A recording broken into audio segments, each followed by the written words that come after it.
मुझे आज भी याद है कि आज से 4 साल पहले मेरी तुमसे यकम रमज़ान में बात होना शुरू हुई थी। एक रॉन्ग नंबर से मुझे मैसेज आया, एक दूसरे का तारुफ करवाया। तारुफ करवाते करवाते कब अच्छे दोस्त बन गए पता ही नहीं चला। मुझे आज भी याद है कि उस पहले रमज़ान की सहरी में तुम्हारा मुझे मैसेज आना, फिर सहरी से नमाज तक बात होना और फिर दोपहर से अफ्तारी तक तुम्हारा बात करना। मैं कुछ भी नहीं बोला, सब याद है मुझे। उसे किसी पर यकीन नहीं था और ना ही वो किसी पर यकीन करती थी, क्योंकि उसका यकीन पहले ही एक लड़का तोड़ चुका था। इस सूरत हाल में मेरा उसके दिल में जगह बनाना बहुत मुश्किल था, लेकिन कुदरत ने मिलवाना था सो मिलवाया और मैंने उसके दिल में जगह भी बनाई। पूरा रमज़ान हमारी ऐसे ही बात हुआ करती थी। यूँ मान लें कि उस एक महीने में हम एक दूसरे के इतना करीब आ चुके थे कि जैसे हम एक दूसरे को परसों से जानते हों। जैसे ही रमज़ान ख़त्म हुआ तो चांद रात आई। उसे झुमके और चूड़ियाँ बहुत पसंद थीं। जब मैं चांद रात को बाज़ार गया तो उसके लिए खूबसूरत सी चूड़ियाँ और झुमके लेकर आया। वो मेरे छोटे से तोहफे पर बहुत खुश थी।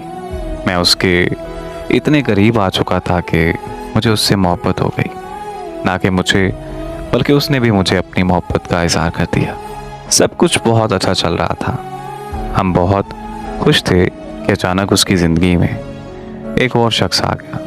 वो मुझे बिना बताए उससे बातें किया करती थी। वो कहते हैं ना कि जब मोहब्बत में कोई तीसरा शख्स आ जाए तो फिर मोहब्बत नहीं रहती। मुझसे ये बर्दाश्त नहीं हुआ तो मैंने अपने कदम पीछे हटा लिए और उसे ये कहकर खैराबाद कह दिया कि मैं एक तरफा मोहब्बत ही निभा लूँगा। गलत फहमी थी या फिर कुछ और, मैं नहीं जानता, लेकिन मुझसे ये सब बर्दाश्त नहीं हुआ कि मेरे होते हुए उसकी ज़िंदगी में कोई और आए। और मुझे उसका इस बारे में ना बताना भी इस बात का इशारा था कि शायद वो मुझसे खुश नहीं। इसी वजह से मैंने अपने कदम पीछे हटा लिए।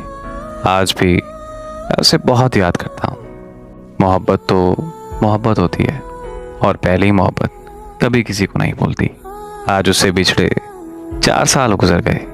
मेरी साल के किसी महीने में भी वो याद ताज़ा नहीं होती जो उसकी याद माह रमज़ान में ताज़ा होती है। माह रमज़ान गुजरता है तो चांद रात आती है। जब बाज़ार का चक्कर लगता है तो मेरी चूड़ियों की दुकान पर नज़र पड़ती है। वो चूड़ियाँ जो कभी मैं उसे दिया करता था, एकदम वक्त रुक सा जाता है। उसकी याद मेरी पूरी रूह को तड़पा देती है।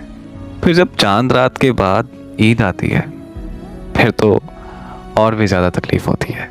वो अपने प्यारे प्यारे हाथों पर मेहंदी लगाती, उसमें मेरा नाम लिखती, प्यारे प्यारे कपड़े पहनकर अपनी तस्वीरें भेजती। क्या क्या बताऊं किन दर्द भरी यादों से गुजरता हूं मैं। अब खुद को संवारना भी अच्छा नहीं लगता। नए कपड़े पहनने का भी दिल नहीं करता।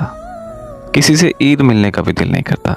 यहाँ तक कि दोस्तों के साथ घूमने भी नहीं चाहता। जब वो मेरी ज़िंदगी में थी तब मैं ईद मनाया करता था, और अब जब से उसका वजूद मेरी ज़िंदगी से ख़त्म हुआ है ऐसा लगता है कि मेरी ज़िंदगी भी ख़त्म हो गई है। मैं उसे बुरा नहीं कहता, मुझे आज भी उससे बेइंतहा मोहब्बत है और मैं आज भी उसके लिए दुआ करता हूँ कि वो जहाँ भी रहे खुश रहे और उसे ऐसी हज़ारों ईदें नसीब हों।